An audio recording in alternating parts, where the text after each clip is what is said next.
Welcome to Let's Talk Literature.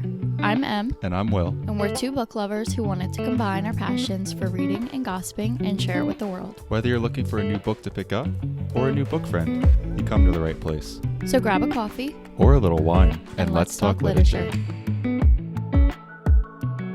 Oh, cheers. Sorry, I was about to sip without cheersing.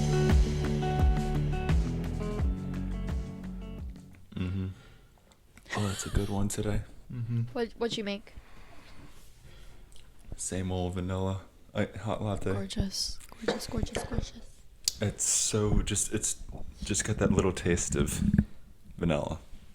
You know, not overbearing. I've been thinking about it since you made it for me the other night. Actually, Tonight me and Will are going to a Liz Moore book event in Philly. Yes. And you know what? I might ask you to make me another. Hey, you know what? It's all good. I would be happy to oblige. I would be happy. I'm super excited for that. We both love Liz Moore, and she's a Philly Yes. local. And today Yes. is the release of the paperback edition of The God of the Woods, which we both really loved. So that should be very fun. And I think if it's available there, I'm going to go buy it because... Absolutely, yeah. I mean, I don't know. Is she doing a signing of sorts? Or I is have it just no like... idea. Like, I really didn't do much research into this event. I just kind of, like, signed up and was like, I'm there. But I'm going to bring the hardcover. Yeah, like I a don't have tote bag. the hardcover. I have Long Bright River, so I might just bring that. You should bring that, absolutely. Yeah. And in case there is, like, a signing option, and in case the paperbacks are not for sale there. So that's my plan. Yeah, I'm pretty excited to hear her talk. I think me she's too. a fantastic author. Me too. And I'm excited to see what she has in store for us in the future because I will be reading anything that she puts out. But I'm a little bit of a fraud because I haven't read Long Bright River yet. Oh, neither have I.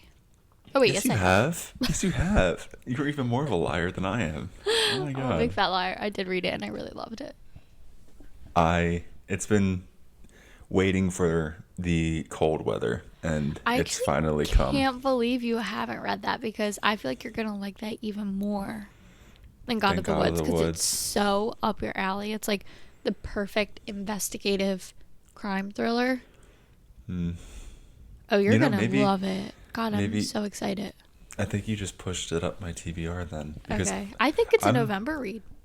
Yeah, because I was waiting for cold weather. And, you know, I've been really picky and choosy about the books I'm reading because it's such a great season for books. Yeah. That I want to feel the, like... I always have in my head about the one comment that we got that we say fall vibes or, like, too much Gen Z. Too damn bad. Like... I know. But I'm just going to do it anyway. It's something that, like, kind of fulfills the fall vibe. Like, that's what I'm looking for. That's why I'm currently reading The 7.5 Deaths of Evelyn Hardcastle by Stuart Turton. It is like a modern day Agatha Christie. It's so incredibly good. I haven't finished it yet, so it's not a part of this wrap up, but it is so good. It's 7 or 8 different narrators, but it's all through the same conscience. So like this guy is jumping from body to body to figure out this murder that's happening, but it's almost like a Groundhog Day type of thing because he keeps reliving the same day as a different person, and he has to put together the clues of what happens during this day. And it's a very immersive read, but also like I think the pacing is great. It's so interesting. I'm loving it so far. I'm about probably a third of the way in. Loving every second of it. We're going to talk about a couple of reads on here that are very fall centered, very fall oriented. So I think Long Bright River does fall into that category. So I'm thinking that, but I'm also trying to like, I don't know what my plan is for the rest of the year with reading. Like, I think that Long Bright River has a Thanksgiving scene. Oh, perfect. I think. Perfect. I think. Don't quote me because I could totally be wrong, but I feel like it really does. I also feel like I need to have a book or two to bring with me to my trip. because I'm going to be reading. There's going to be a lot of in between like downtime. I think I know I'm bringing one book. I just picked up 2 books recently, actually. It was Rebecca by Daphne du Maurier. Maurier? Whatever, however you say it. Sure. And the second one I picked up was The Count of Monte Cristo, which is thick. It's very thick. I think Rebecca would be a cool book to read in Spain. Yeah, I agree. Also, can I just say, I just realized that you can put your Kindle in landscape mode. I've never done it. It So was that's kind of crazy. life-changing. I've been doing it for the past 2 days just because it feels like a brand new device to me, and I posted it on my Instagram, and I had so many people sign up, and they were like, what the hell? Like, that is actually the most bizarre thing ever. I didn't even realize it could do that. Let me show you guys. I'm not sure why it's so intriguing, but it's so intriguing. Hold on. Like, look at that. It It's makes just it been a look really like- interesting experience. That makes it feel more like an iPad. Yes, like a mini iPad. Yeah. So basically, it's me like just using my phone. iPad baby. iPad baby. I had a really good month of reading. I think Will did too. Yeah, I think pretty good. we have like a cool collection of books to share with you guys today. I have kind of a wide array of different genres. I have some funky reads to share today that I'm excited to talk about. I definitely have. I think they all are very, not similar, but I go for a fall vibe, and You I go think for they all. the vibes. I get it. I think they all fit under that. Honestly. All right, perfect. Well, let's delay no longer. Let's jump right into today's episode. Today we will be talking about all of the books that we read in October. Each of us have 6 books to share with you guys, but 2 of those are going to be books from our personal, like, friends book club, and then the Let's Talk Literature book club. So I guess we should start with those to get those out of the way. Yes. We can start off with our lovely, gorgeous Play Nice by Rachel Harrison. You guys know we did not love this book. I think that's the general consensus with a lot of you. The Yep. YouTube video that we posted on the pretty well. podcast episode did pretty well, and most of the comments were like, thank God you said that, because like I was really not liking this, so like this is giving me permission to DNF it, or like I was gonna buy this, you saved me money. Like I Yep, think a lot yep. of people really trusted our opinion, which is a little bit scary. Yeah.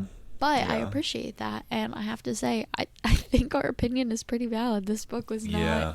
good. It still stands how I felt and how I feel about it. I haven't thought of a redeeming quality yet. And I said that in the episode. Still haven't. So On that note, definitely save your time. Save your time. Rating On that stands. note, goodbye. Review stands. Play Nice. We didn't like you. Happens. The next one that we both have to talk about is If We Were Villains by ML Rio. We read this with our friends book club for October / like the fall season book club that we did. Yes, yes. This book was the perfect vibe for an October book club. I loved this. I'm going to say right off the bat, I gave this 5 stars. Honestly, I think that is based off of the feeling that I got from reading this book. Yeah. If I look at it like critically and like really break it down, I don't know if I would give it 5 stars for me personally. Like 5 stars.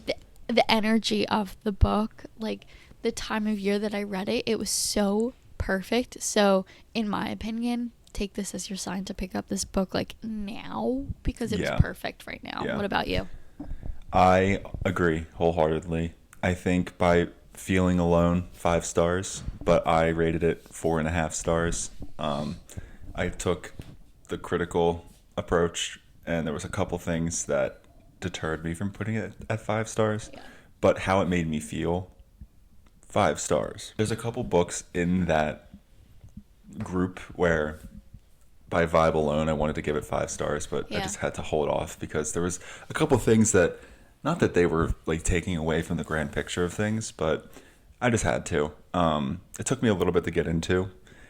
You have to get used to the Yes. writing style and the prose, but once you're locked in. It becomes like very, from the start, you're like, oh, I don't know if I'm gonna be able to tap into this. I don't know if I'm gonna be able to understand this. To then like understanding it and feeling its impact and the poetry of it all. It's very beautiful. Yeah. And I also did guess the ending, so I did take a little quarter point off for that as well. But overall, I think it is the perfect time of year to read it. Going off of what you said about like it being hard to get into, take it from me, because I personally struggle so much with like Shakespearean language. Like I just can't process it. I've never been really good at it. I just don't understand a lot of it. And so in the beginning, it was really, really difficult for me to get into.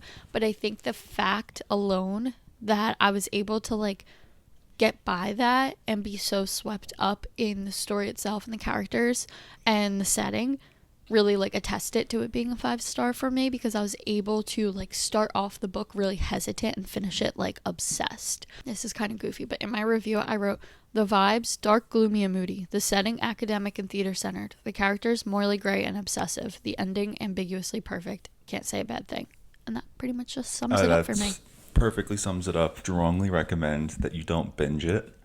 You give yourself the time that you need with it, because it's a book that you're supposed to just sit in and think about, and you don't want to gloss over details because everything in the book is purposeful. It matters.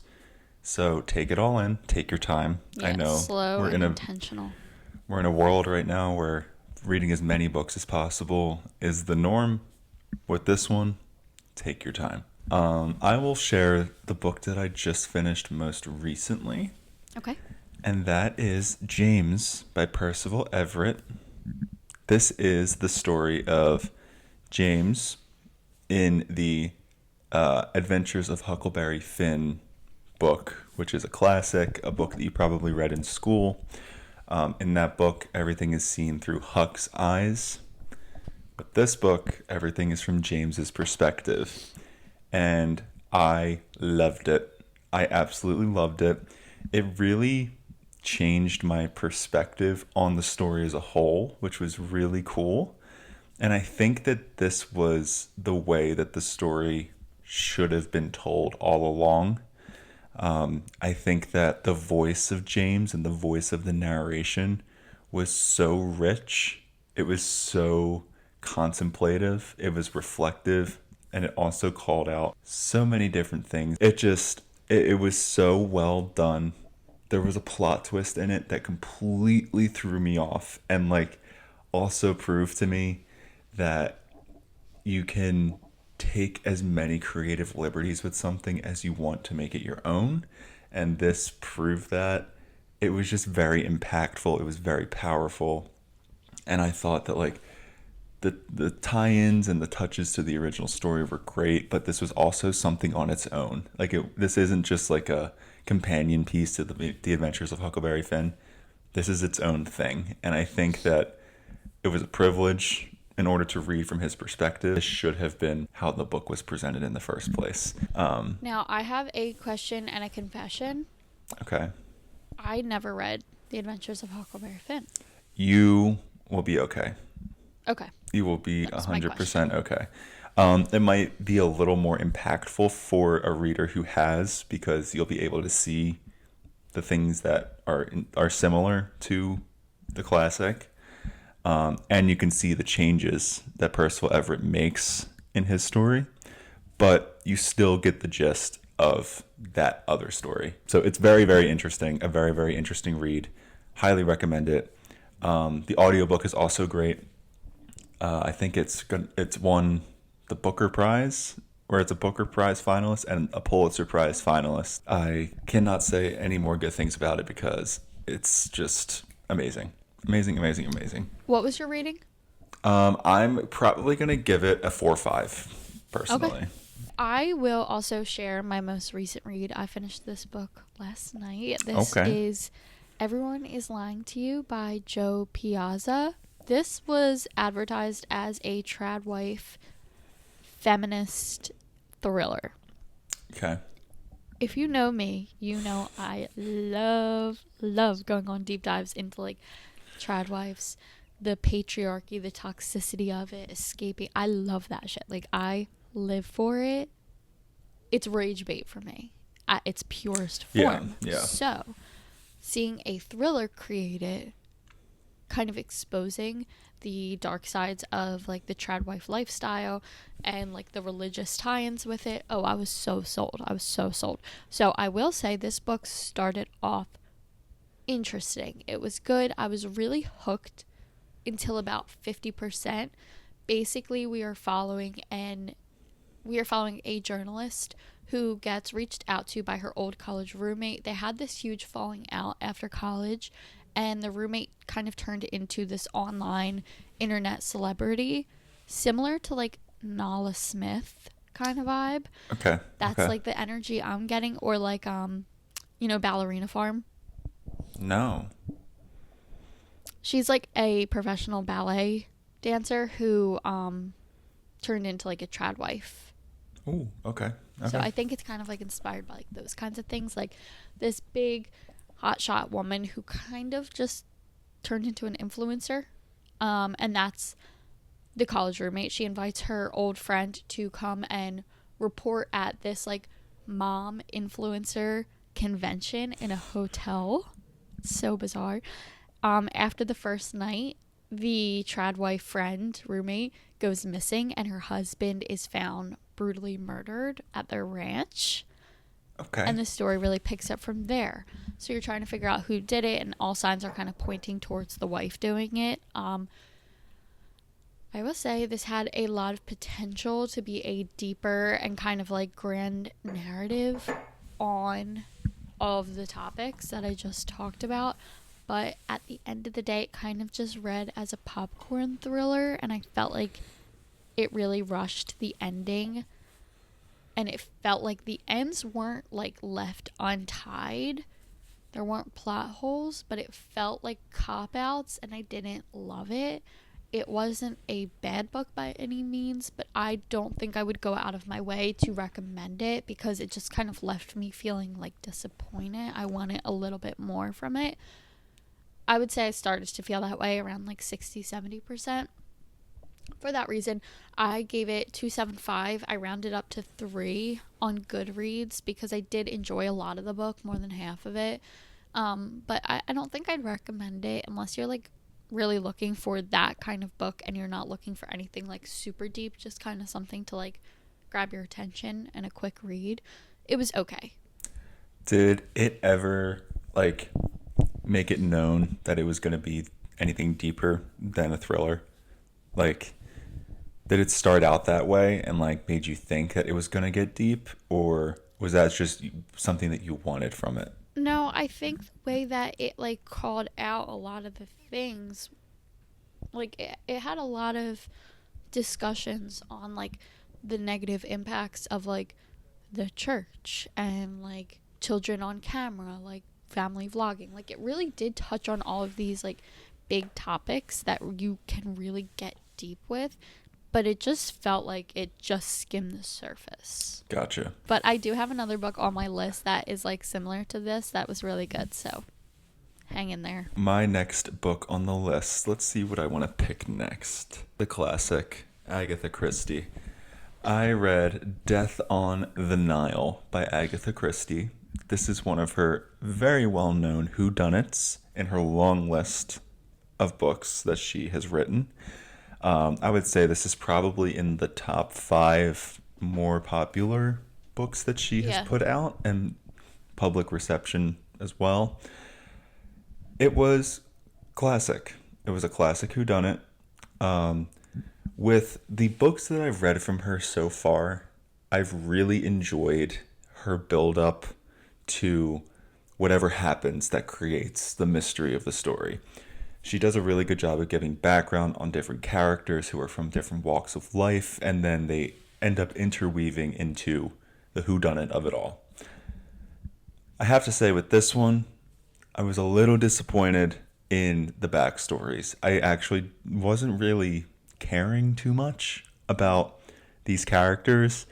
They also it was a lot of information overload in the beginning. The first like 100 pages, 150 pages was just talking about these different characters and who owes money to who and who is with who and who's having an affair and who's like, you're not going to get it straight who is who. And I feel like if I don't have that in a Christie novel, then I feel as though the impacts of the reveals are less strong. And I think that that was happening here. And it wasn't that like I was glossing over or skim reading or anything. It was just a lot. It was a lot of information. But once I got like 150 pages in and the whodunit started, that's where I really eat up her books. She does such a good job of just keeping you glued to the page. I just wanted to keep knowing more and more and more. So I kept flipping through pages. I read that part very quickly, but I would say the beginning part took me a little bit to read. But in her classic fashion, I was through the end of the book in the snap of a finger. For this one, though, it's probably my least favorite of the ones I've read so far. I've also read Murder on the Orient Express and Then There Were None. And I'm going to give Death on the Nile a 3.25 out of 5 stars. All right. So I had a follow-up question. I thought you read Murder on the Orient Express. Yep. Compared to that book, that one I feel like does a really good job at revealing who the characters are slowly throughout the entire book. Yep. So that when the reveal comes of why they're all there, trying not to give anything away, but why they're all Yes. in the story. Yes. Do you feel like that one did a much better job at like weaving in the characters rather than just like almost dumping all the information on you and then going into it? 100%. And I think reading this and comparing it to Murder on the Orient Express, I think I underscored Murder on the Orient Express because I think I was a little too critical on my rating for it. I think I gave it 4 stars. It's definitely a very impressive feat what she does with that book. With this one, not that I guessed the ending, but I had an idea that it was going in that direction because of how much emphasis was put on certain characters in the beginning. So yeah, I think she did a much better job in Murder on the Orient Express. I'm not sure where this book lies in like the grand scheme of when she wrote it compared to the other ones. But I will say there is a movie adaptation for this. So I'd be curious and there is one for Murder on the Orient Express as well. And I haven't watched either of them. Either. So I think I might check those out. But yeah, I was a little disappointed, but still, even though I was disappointed, I still had a great time with the whole thing. So I would still say I recommend it. This is a favorite of a lot of people's when it comes to Agatha Christie. So it's still worth checking out. Okay, I'm going to move on to a book that I think was like the perfect quintessential October read for me personally. Okay.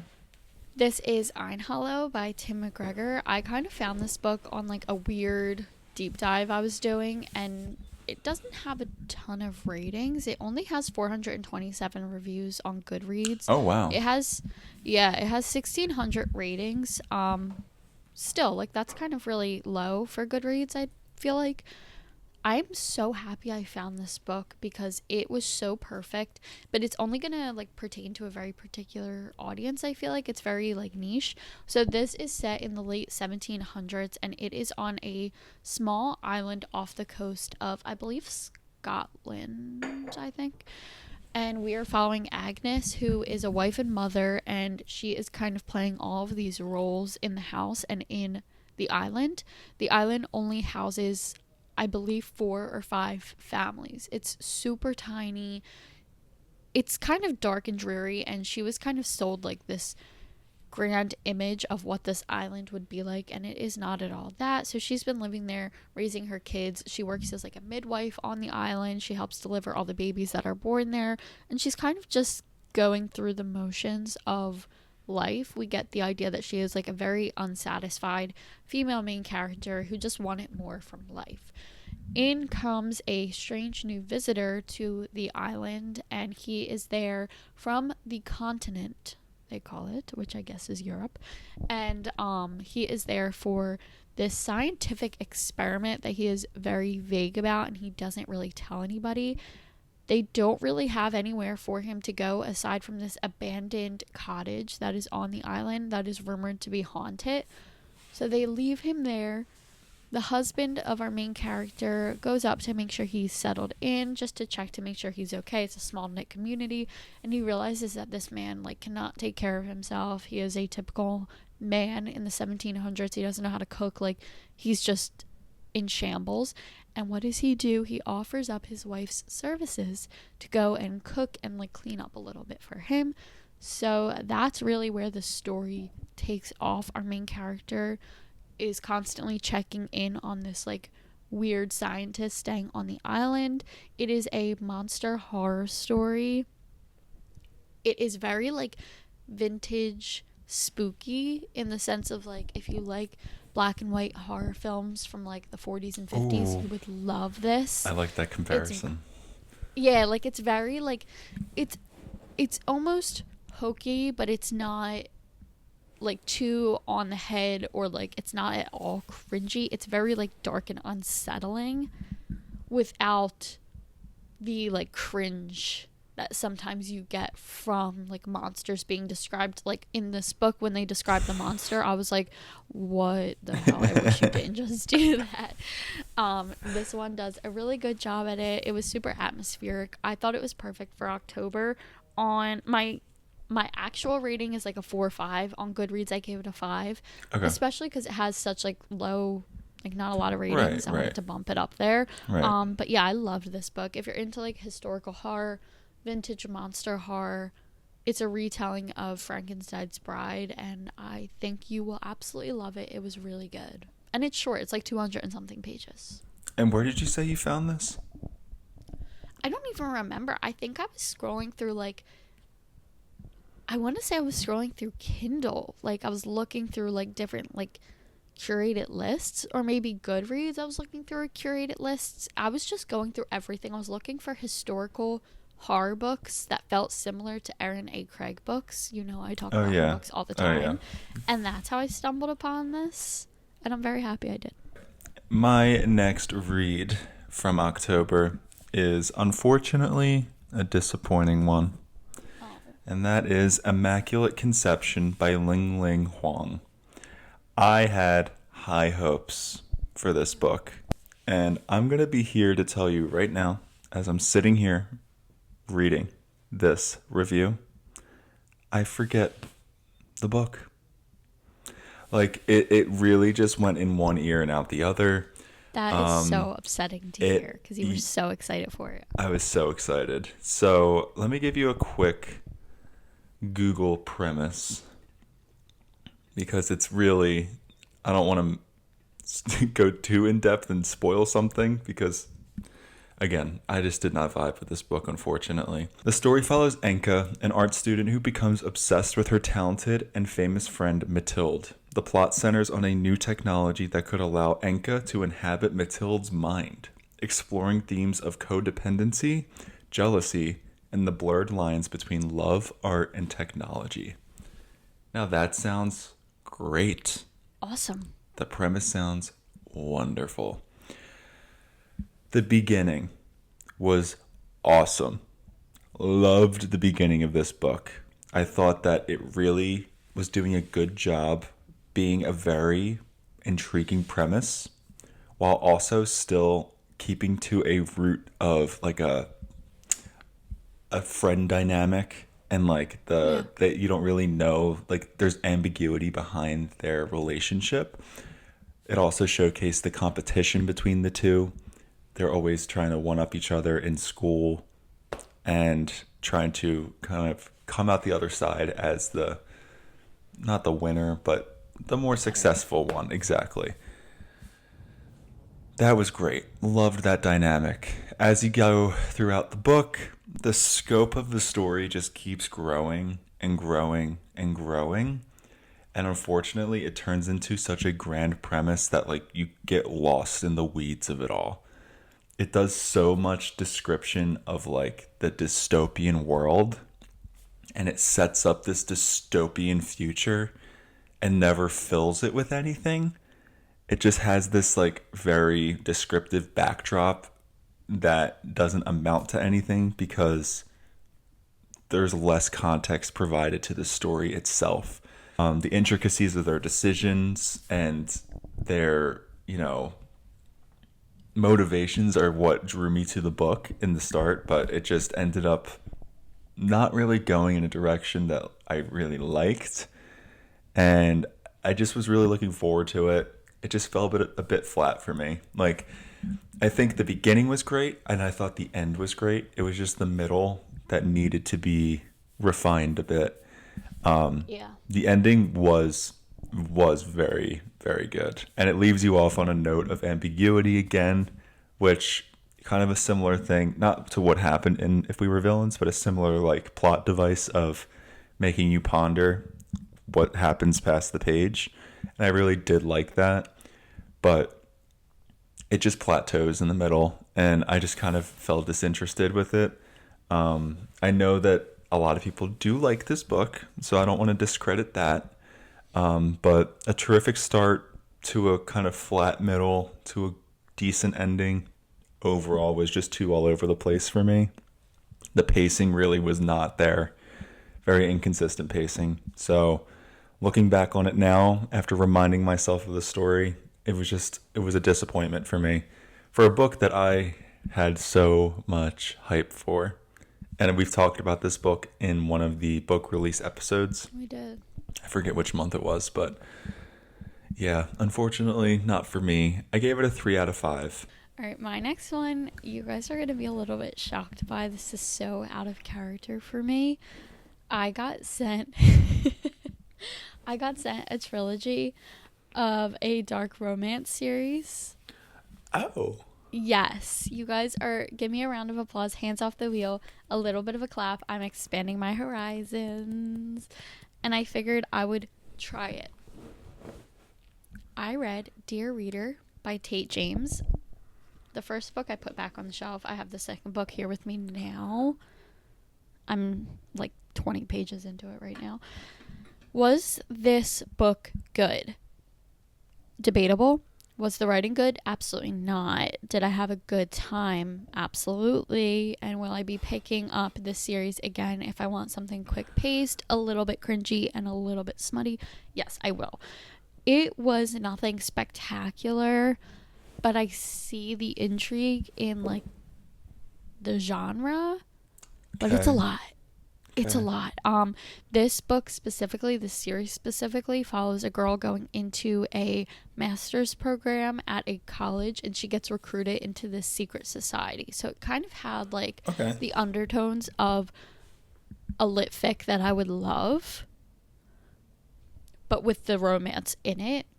It's a dark romance, but it's not like dark romance like Credence or anything like that. Like it's not like it's not like super trigger warning focused or anything. Like it's not anything like super dark or like. What makes it dark then? I think because it's like a dark academia, so it's like a little freaky. Okay. But it's not like abusive, but it is a little bit abusive because they're a little bit hazy in the group. Okay. This is not the direction I was thinking you were going in, so interesting. I'm not really sure.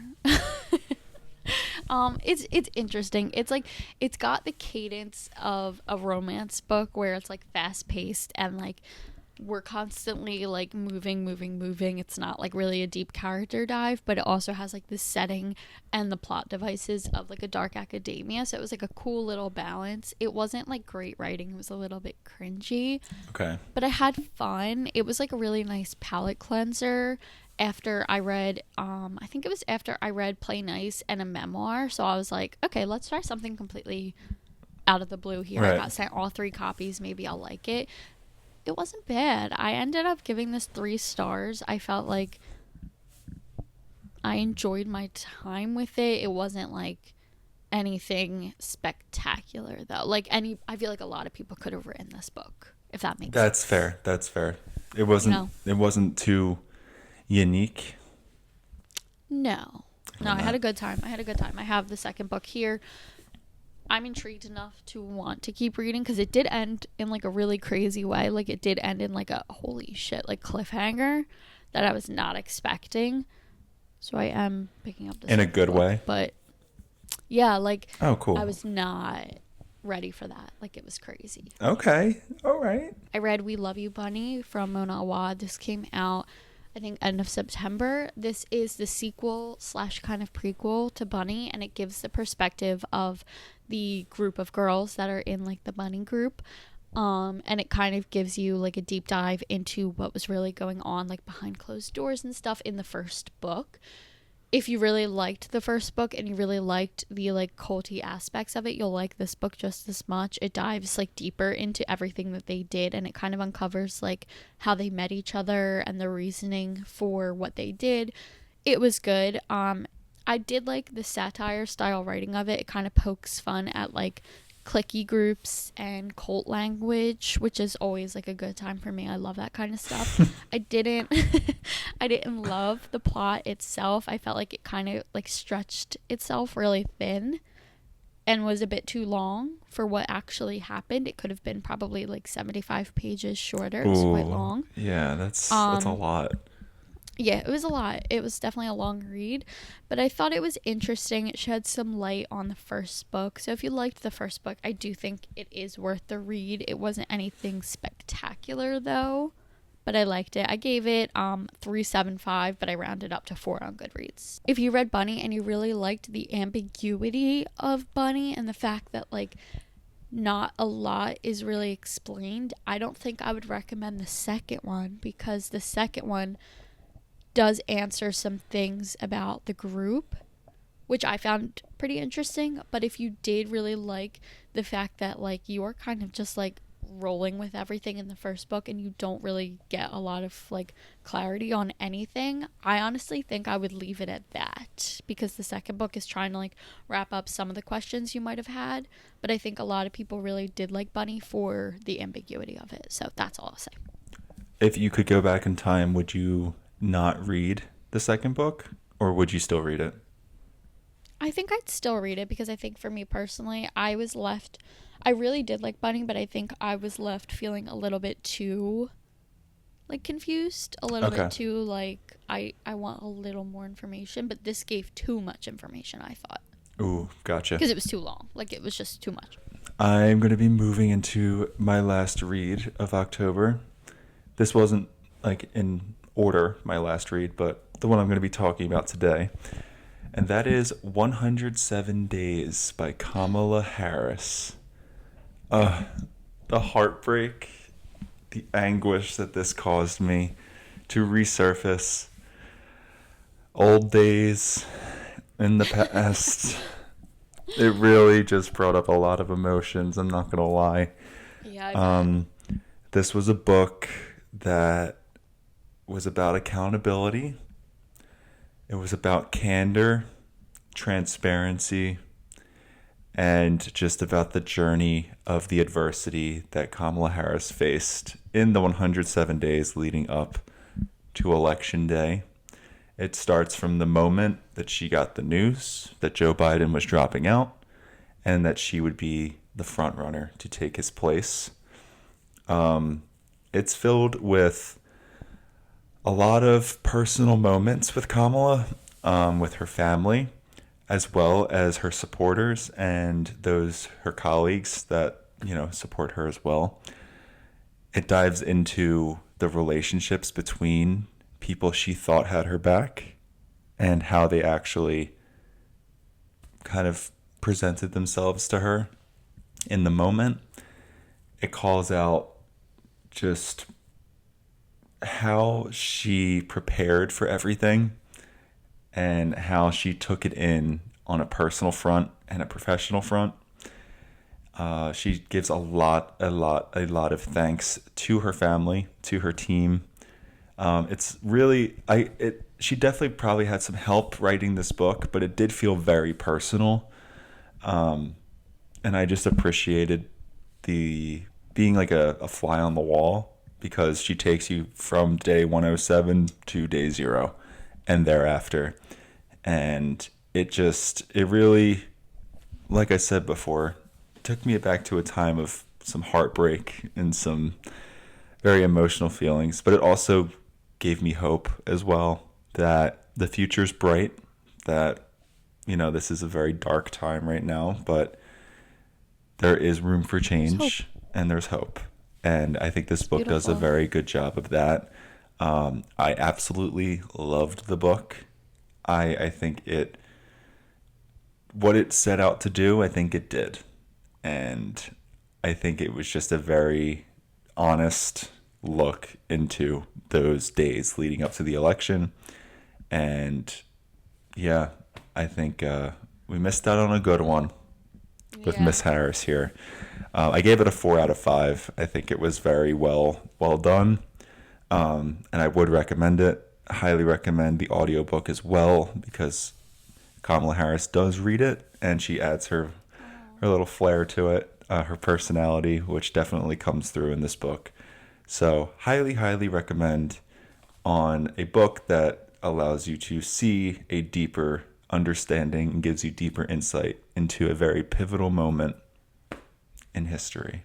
So did you see Jack Edwards' interview with her? He's like asking her all these questions, and then he's like, "This is next up on my TV." I know. You haven't read it yet? I know. I was like, Jack, just lie and say you read it. I was embarrassed for him. Upset for him that he said that, because she was like, "Oh, you didn't read it yet?" I was like, God damn, Jack, you really... I respect the honesty, but you probably should have read it before meeting Kamala. That's like probably the one thing you should have done. Like, yeah. All right. Thank you for sharing that. We are on to the very last book of the day. This is also a memoir. Weird that we both saved our memoir for last. Look at that. Interesting. This is A Well-Trained Wife, My Escape from Christian Patriarchy. You guys are going to be like, what are you... What are you trying to tell us? But I told you I had another memoir to share with you guys about the Christian Patriarchy. Guys, I'm obsessed with it. It's becoming a problem. I think I need to go into what career field can I go into that uncovers secrets behind organized religion? Jehovah's Witness. No, but I don't want to be in the religion because I'm scared of the religions. I want to uncover all the dirty secrets. Journalism. Probably. Okay, you're right. I just find it so interesting. So I literally said that in my review. I said, if you know me, I'm so weirdly obsessed with narratives on women escaping patriarchy and narratives on the toxicity of most organized religions. I could talk about it forever. That's so good. That is so good. And this memoir did just that. I loved this book. Truly, it was fantastic. It is told from the narrator's point of view, Tia Levings, and it shows her upbringing in the Christian patriarchy and how the church and the men and women that she met through the church and all of the other organizations that were connected to the church, like the homeschooling foundations and stuff like that, how they kind of led her into decades of abuse and pain, not only for her but for her children. And she's very accountable for the actions that she did that really affected her children's lives. And it was just really raw and vulnerable, and it's really sad. And I just find it so interesting to uncover what's going on behind closed doors in churches. I just find it so interesting. You would think I had religious trauma or something. I don't. I just find it to be so incredibly awe-inspiring. Everyone has their thing, Everyone has their thing. And that's my thing. I can't get enough of it. It's my true crime bread and butter. I could read about this stuff all day long.